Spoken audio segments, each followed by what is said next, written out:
4 to 5 feet tall, covered with green-gray hair or fur with black eyes and a face very similar to a human face.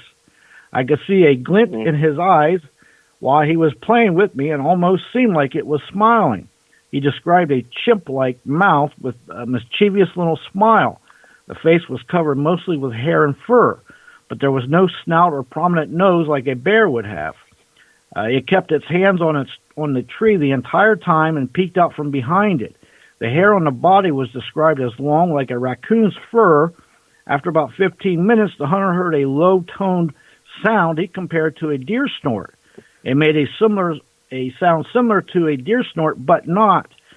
But similar to that, it was like a wind being pushed out of its mouth or nose. Then the creature turned and walked away. The gait was similar to a human. So more or less he's saying it must have been the parents of this juvenile made some kind of noise and it turned and went to it. Yeah, I'm surprised he didn't have a cell phone and didn't snap a picture. Yeah, really. Especially what an at odd 40, 50 feet away. Yeah, I know it. That's what I was thinking too. Yep. Or made a video. Absolutely. I mean, he would have, you know what? That guy would have been wealthy if he could have got some pictures or a video of a Bigfoot little one like 40, 50 feet away. I mean, that would have been, I don't know about that one. I kind of put that one as thumbs down. I don't know. Ryan, what do you think? Yeah, the description. I've never even heard of that kind of description. I mean, the color of the hair. You said green, didn't you? Green, brown. I know it.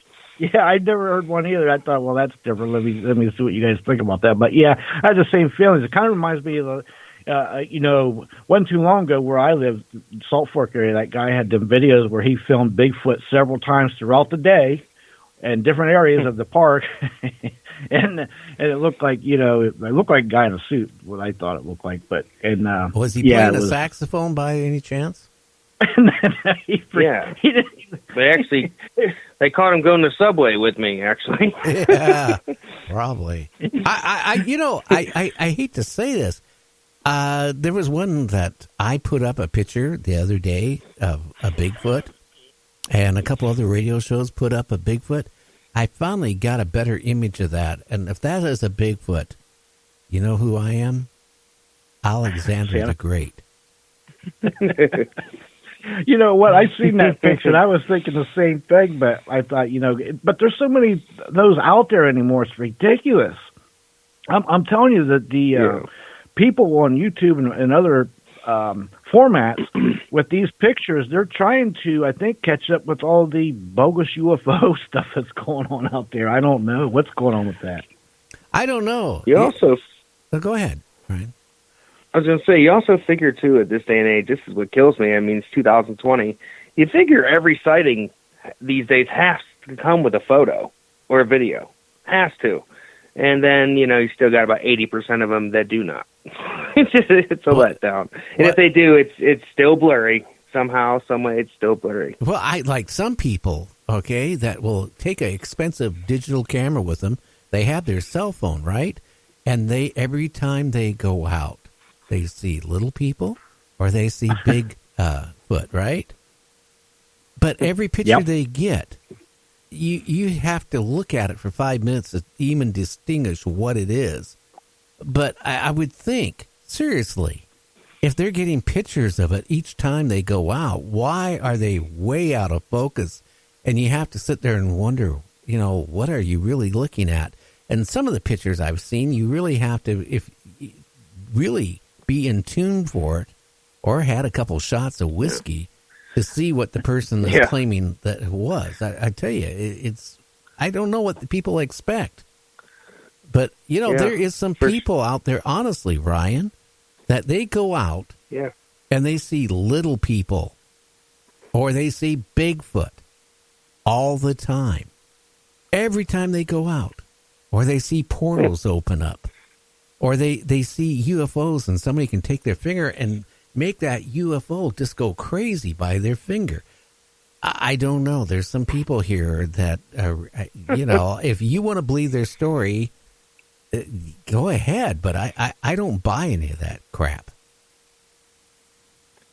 Yeah, every single time you figure they get finally a 4K version of this, of this sighting, at some point. But I do believe, I'm not taking away. There are people, that obviously do take photos that are out of focus, and they're taking pictures of a genuine thing. I definitely, I'm not taking away from that for sure. But like you just said, Gary, the same thing. That's what I'm talking about is stuff like that. Yeah, but I'm talking about... I can't believe in that as well. There are certain people on the guest circuit, for example, that will go out dozens and dozens and multiple times over years, right? And they see all this stuff, but every picture is so blurry, out of focus. James, you know what some of those pictures look like. I'm talking about.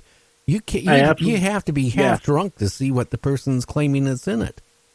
Right. And, that goes with the theory. I've always said, and I've said this for 30-plus years, if you want to see a Bigfoot, you will see a Bigfoot. And then you mix that in with pareidolia, and if you think you're seeing something, you will tinker with the contrast and all this stuff until, yep, there it is, and there's nothing there. And you'll see this every time. But on the other end of that, just like me, I was in such shock and awe when I seen that cigar-shaped UFO.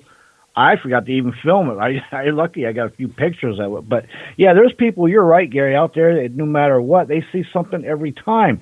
I've been out in these woods salt fork where it is known there is Bigfoot there for 40-plus years. I've been out there hiking, fishing, camping, and not even looking for it. I've been out there looking for it over that long period of time, and I might have seen one back in 1981 for a brief second, and I wasn't even looking for it.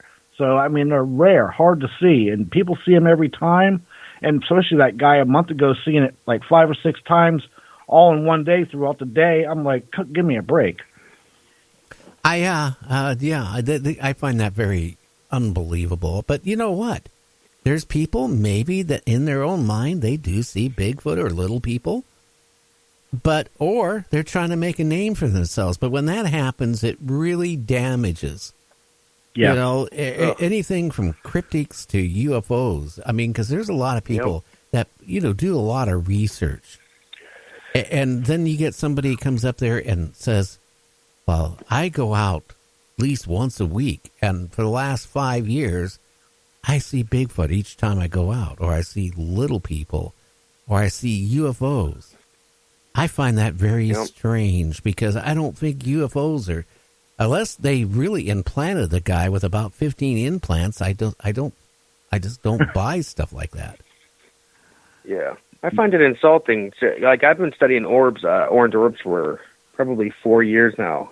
Pretty deep into it, and then you have a certain someone that comes along, out of a certain state and records them every night by an airport and claims that they are what they are. That's insulting. Well, I wish, some people would understand, like if you have a video camera or you got a still camera, okay, it has a aperture in it, okay, which if it stops down or if it's opened up, if it stops down, when you go out in your backyard, for example, at night and you got a porch light, you're going to get orbs on it, undoubtedly, because the shutter is going to slow down. Because there's not enough light, even with the flash, it's going to slow down.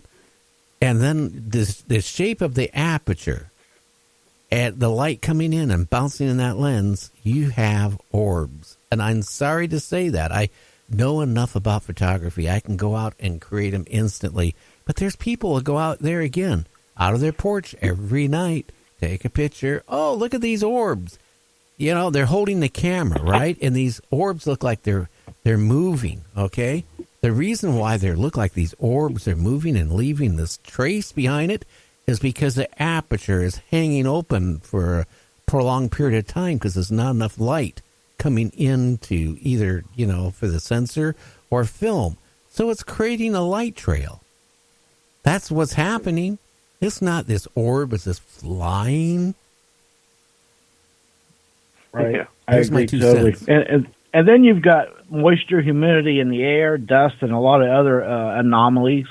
And that. Listen, the orb thing is real big in the ghost hunting world. And I'll be honest with you, I don't even believe them unless I see them with my own naked eyes. And the ones I've seen with my naked eyes, they look totally different than the ones you see on a picture. The ones I see with my naked eyes, you'll know because they're really bright. I mean, you can see them, and they undulate. They're not. There's no doubt in your mind that it's when you see it with your eyes. There's no doubt. But compared to on film, I've seen dust, moisture, humidity. It can look like you will swear it's an orb, but it's not. It's not. I'm telling you, it's not. Now, I probably just caused some people to be really depressed right now. I didn't mean to. But again, our field is really a lot of hoaxsters, a lot of people that don't know how to use their equipment, and it's very frustrating. It is, because you know what? I'm screening my guests now more tighter than ever. I mean, for every 3 people that want to come on the show, I'm kicking 2 of them. I'm not even considering them, because if they don't have a credible story, if they don't have something to back it up, I'm not bringing them on anymore. Right. And you're and listen, there's plenty of people wanting to come on, so with legit stuff anyway. Well, let them go on some podcasts, that the guy's willing, and happy to have a guest. But I'm not going to bring those I had those people on. I've had these mystics on. I've had psychics on. I've had people, that claim that they can move their finger and UFOs just follow their finger. I've had those on. I can't digest it anymore. In fact, I had one of those guys on our show, James, as you know, and yeah. I booted him off the show just because his stories started getting so overwhelming, ridiculous. Yeah, it got a little bizarre, yeah. And then there's those that can, as long as you're talking about pointing, they can decloak UFOs that are there looking at us that we can't see. And, it gets, listen, I get the paranormal. There's a lot of stuff out there we can't explain, but there's some stuff you got to just be like, really? Or my wife can take a camera and go out there every single day and take a picture of a UFO. Yeah, exactly. I'm joking, right? Guys. I'm joking. Now, I know. Hey, Ryan, our time up is up pretty much with you. How can people, if they saw a cryptic or a UFO, how can they get a hold of you? They can get a hold of me at Ryan nightdreamstalkradio@gmail.com. That's all one word, or all one, no spaces. Ryan nightdreamstalkradio@gmail.com. Okay, what you need to do is come up with a report and send it to me once a week, and we'll put it up on the website too. Already. I think that would make it a little bit more exciting. Well, Ryan, I hope everything is okay with your mom and your dad and all that, and I want you to have a great week. Thank you very much. I appreciate it. You guys as well, and I'll be talking to you. Okay, my friend. You take care. Bye-bye. Thanks. You guys too. Bye. Bye. Interesting. But, I don't want to sound like, that I'm sitting there saying that everybody who comes on the show is a hoaxer. But we've had our fair share of people that you go halfway through the interview and you know they're not telling the truth. Oh, you're correct. And, the thing is, with my 30-plus years of investigating and researching and your 40-plus years of broadcasting, between the two of us, it would take a sly fox to get a fake one by us. I'm just saying. Well, you know what? We got a real one coming up here after the news. We got Diane Tessmanxx. We're going to be talking about her book, The Future of Humans and UFOs. Now, she was abducted when she was 4 years old. She has been with MUFON and some other groups as a field investigator. It's going to be a really great show with Diane here right after the news. You're listening to Night Dreams Talk Radio. Check our website out at www.nightdreamstalkradio.com.